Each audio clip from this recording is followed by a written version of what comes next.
Sure, it takes more gusto to put your own, self out there and worry that, hey man, a bunch of people are about to judge me, about to say some things or think some things about me, and that is scary as hell. You are listening to the 10-4 at R4 podcast, recorded live at RE/MAX R4 2020 from the MGM Grand Hotel and Casino in Las Vegas. In this episode, we discuss Authenticity with Dan Bertelson of RE/MAX Preferred from Madison, Wisconsin. Now, here are your hosts, Jesse Peters and Michael Thorne. Welcome to the 10-4 at R4 podcast. I am Michael Thorne of RE/MAX Lifestyles Realty in Langley, BC, and in the co-host chair, Jesse Peters from RE/MAX Executives, all the way from Winnipeg, Canada. Best intro yet. He nailed that. He did. Dan nailed retakes. that. Good job, sir. Good job. Pace. And we've got before, ice cream. Yeah, before we even start, Dan, he nailed it when he walked in with ice cream. Yeah, he's driving the questions. For those that do know or don't know, we are at RE/MAX R4 2020. Tradition here at R4 is the ice cream social. It is sort of the pre-event to the CMN auction. Dan, this is where I met some of the most important people in my life, kind of how I got connected with you guys too a little bit. The CMN auction, we always get to see up close and personal somebody, a child that's been affected by it. And it's where I met Bruce Johnson 5 years ago. And, since we're going to talk about authenticity, man, we can probably talk about that guy. I mean, we can talk about lots of people within this system and people that we've met. But, how can you get more real than that guy? He's like, I'm going to ride a motorcycle from one tip of the earth to the other tip of the earth because his daughter wanted to. And then be ridiculously humble about it, crazy humble about it. Championing, being a champion for Children's Miracle Network all along the way. And I mean, it shouldn't go without saying too, this is, that event and everything, and then meeting somebody as authentic as him, and and we'll get to talking about that, but that was what Bruce liked about me. Because we just told each other exactly what we were about, right away. He introduced me to John Locke last year, who passed away. And I think, this whole event tonight, I'm sure that's what everybody's going to be thinking about is John and everything he did for CMN. Because this is one of CMN's biggest days, obviously with RE/MAX. So, man, it's tough because I just met that guy and dies in a horrible bicycle accident. It's he was authentic as hell. Yeah. Just told people how he was going to do it, what he was going to do, always showed up. Yeah. And here's the thing about this word authenticity, and it's more than a word because it's an action, it's a state of being. But disruption is one of those words, or social, or these words that sort of get labeled as overused or catchphrasey and that sort of stuff. But authenticity is one of those ones I think has stood this test of time. The idea, back in the early 1900s, the idea of a firm handshake and the honesty that comes along with that, and telling someone how it is, and obviously Jesse and I speak a ton about video. And one of the things I think people find hardest is just being them. Yeah. And you would think it'd be simple. It sounds so simple. And I really work with both my sons about this. Is especially going into high school, your friends are going to say this is cool and this isn't. They're going to and whether just if you think it's cool, then it is, and if it's not, then it's not. And just do you, and trying to get kids to do it, but. Especially when you do it publicly, and Dan, you've always done it publicly. I think being authentic, or I've always noticed it publicly. I think we've all done things fairly publicly. We are all sitting on a podcast right now. We got lights shining on us and everything else. But we are if you're a voice of any kind that anyone else is listening to, then you're an example. And to be authentic really just means to actually be truthful in your actions, as long as they're kind of correlating along with what your words are saying. But the trifecta, the third one, is your body language, and does that person really mean it? Yeah. Or whatever. And that's the unspoken one. And I've always referred to it as the creepy factor, or something why does the trifecta of communication, why does that person not seem authentic to me? Yeah. And I've always labeled it down to the fact that one of those three mediums isn't talking on the same wavelength as one of the others. There's something goofy. So someone might not, when they say that guy came off real salesy, or that guy came off, I think Les Brown said this morning with commission breath, or whatever you want to call it, right? Some unauthentic, or like something that didn't feel right, and it was because their mind wasn't saying what their words and their body was, or vice versa. Their words were correct, but something didn't come right in the tonality, so something made it non-authentic. I think when you say, Dan, you've been authentic, I don't know if I've meant to, but I do know that it's about just being open and honest about maybe what you're shameful of in yourself. And that is freaking scary. It is. Yeah. Like, I've slept on the floor in your guys' hotel rooms before. Like, I'm not afraid to share certain things with people in a closed environment. But you're right, man. When everyone's listening, like right now at this moment, sure, it takes more gusto to put your own self out there and worry that, hey, man, a bunch of people are about to judge me, about to say some things or think some things about me, and that is scary as hell. And so we just had Sue Pinky Benson in here and talking about the loss of Sawyer, and I've been open with my struggles, and and it helps so many people, and it's almost like authenticity is one of those ones that if you see someone else do it and it doesn't, and the more people will do it, and more people do it, and more people will do it, and one of the incredible things about Jesse and becoming dear friends with him, and people, especially at an R4 where you're meeting them for the first time, none of us are good enough actors. We're realtors to convince me via video that you're not who you are. Right. Now Jesse in his listing videos will tell you he is an amplified version of himself, but that's marketing. Right. But when it comes to his gym journeys and all the other stuff that he's done, it is 100% who you are. You just bear your soul out there, and sure, it might make some people uncomfortable, but the amount of people that'll come up and say thank you, or you inspired me. You can't inspire you can't inspire someone in an artificial manner. No, but and stemming off of that, it's not a switch being flipped to authentic and not authentic. We've been groomed by society to think this way, to be this size, to be this, to be that. We've been groomed by previous generations and what they think men and women should be, all sorts of things. And I really think we're in a time where we're really trying, like, I know at least in my world, trying to break the mold and reshift it and think, a mold's not even needed here, right? And part of the power of becoming authentic in your own skin is that journey to get there. Right. Well, and if it's been a journey,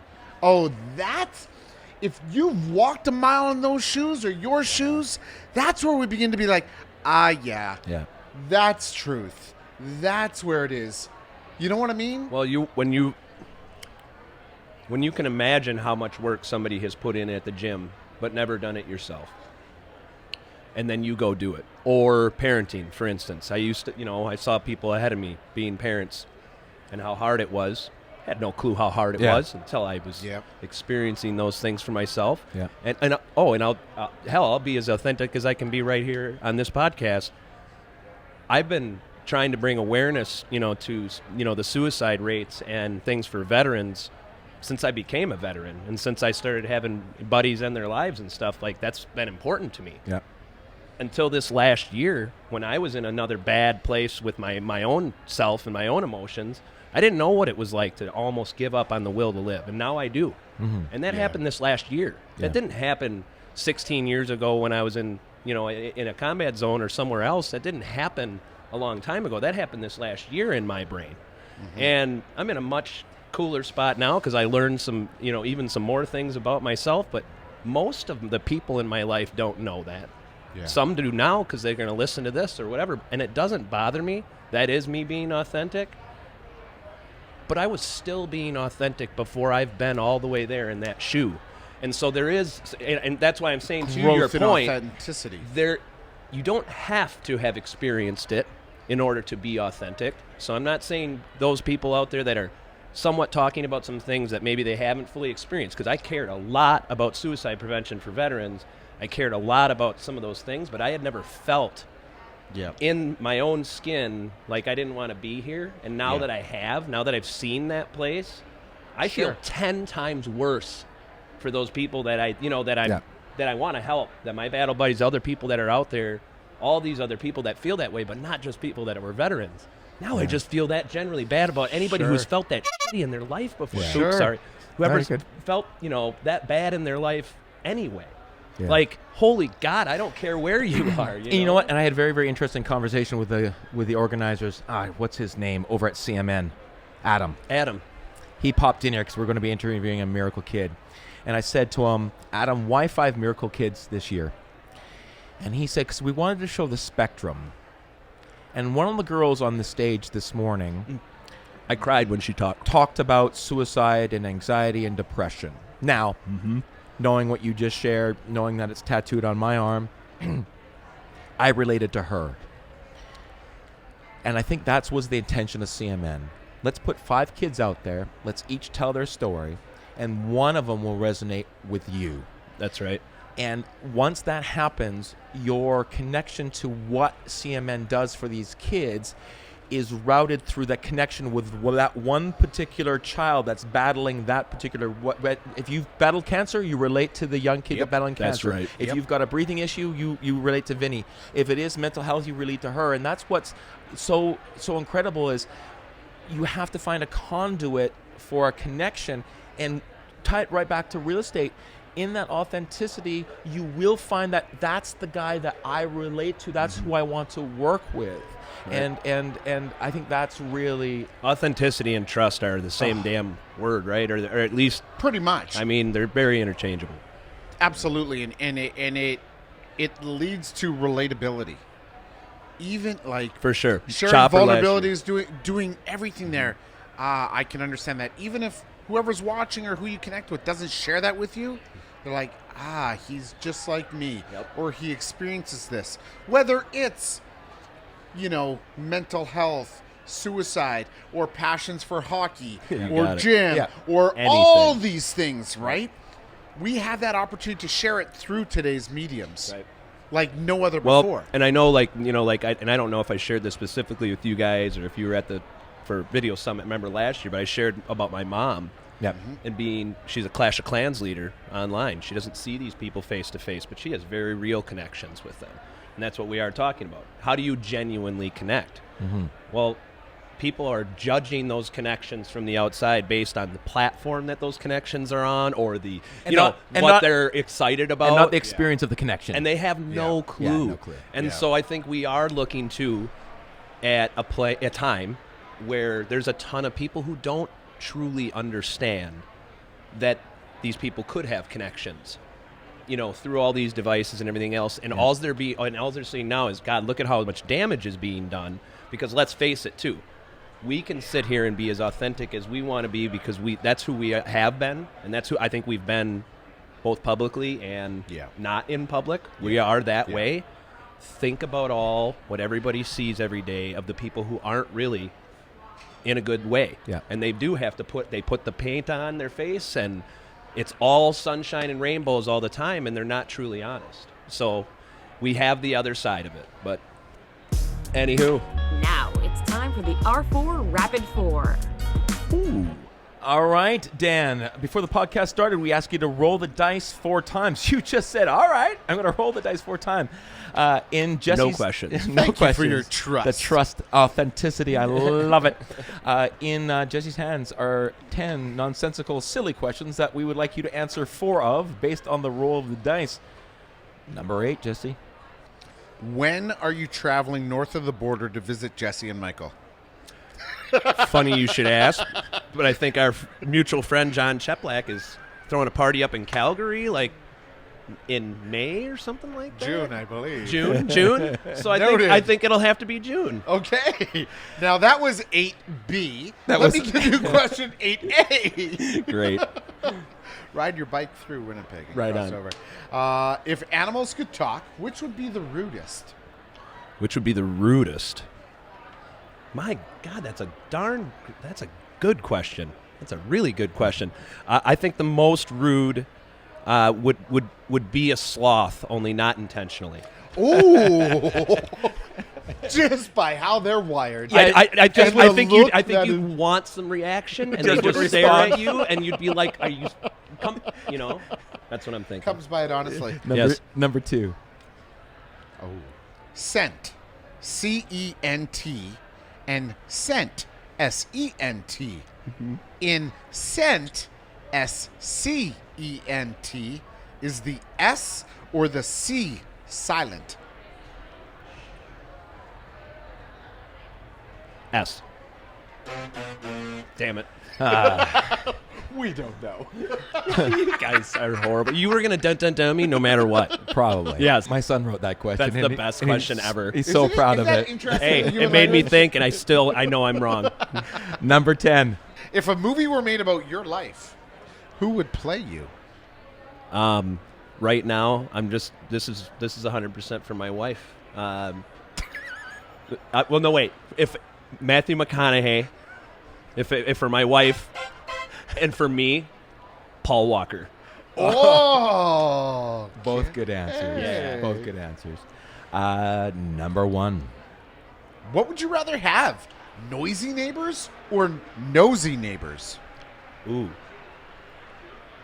I could handle noisy. Nosy, I don't think I could handle too well. You don't say.